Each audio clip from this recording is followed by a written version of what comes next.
Good evening. On one hand, Alex is not a large hurricane as hurricanes go. It's just a Category 1, but on the other hand, you do not want to be where it's making landfall tonight. And what may be the most damaging aspect of this storm is just its sheer width, its size, and its reach. The Louisiana Bayou, as you can see, is nowhere near Hurricane Alex, and yet, with the Gulf full of crude oil, the cleanup effort is already getting hurt by this storm.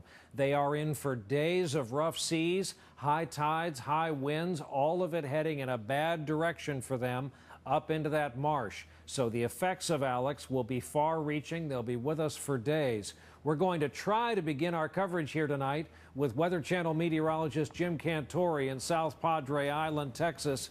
Jim, your signal is in and out because it's getting a little sporty there. I guess a heavy band coming through right now.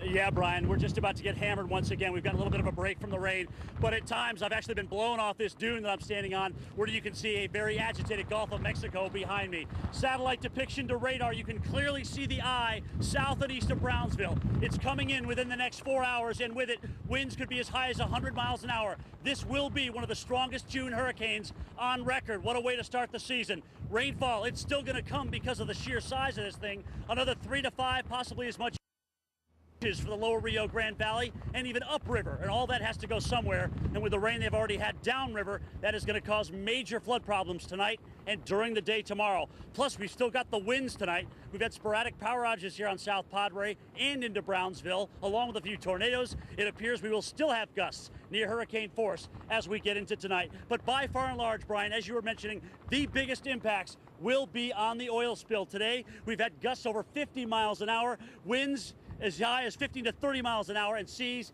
8 to 10 feet. That is expected to unfortunately continue tomorrow after the storm makes landfall. Jim Cantore of the Weather Channel. Jim, you take care as this makes landfall tonight. And as we said, as Jim just repeated, the last thing this oil cleanup operation needs is any kind of delay or disruption, but it's happening nonetheless. Our Chief Environmental Affairs correspondent, Ann Thompson, remains in Venice, Louisiana tonight. Ann, good evening. Good evening, Brian. We are once again on a boat in Venice Harbor, and as one official puts it, Alex is holding the cleanup process hostage. The seas are not expected to return to normal for a week, and those counterclockwise winds, they could drive the oil even deeper into Louisiana's precious marshes. At times today, the rain came in torrents, forcing many boats to tie up for a second day. The outer reaches of Alex stopping the cleanup efforts in coastal Louisiana and creating more potential problems. We fully expect that if there's a 2 or 3 storm surge, we could see oil moving further inland or into marshes where we hadn't experienced that before. We have skimming task forces standing by to ready to be deployed as soon as the weather abates. Today, news from the government that initial tests on dispersants show they are less toxic than oil, including the controversial Corexit 9500. BP sprayed more than 1 million gallons of Corexit in the Gulf to break up the crude. Officials add there's no indication dispersant has settled on the ocean floor.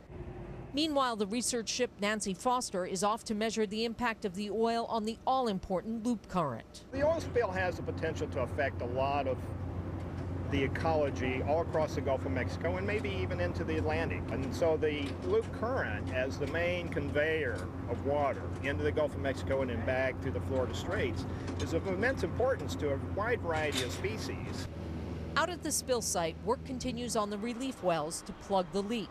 Officials say the first well is now within 750 feet of its goal.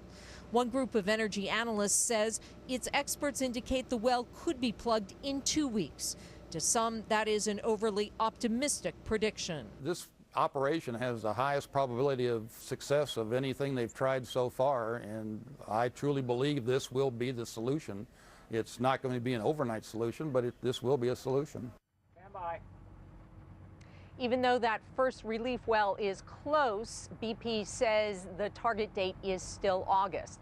As for the forecast for tomorrow, it looks like there isn't going to be any more work done then either, because the weathermen are predicting a 100% chance of heavy thunderstorms. Brian? Ann Thompson in Venice, Louisiana, there in the harbor.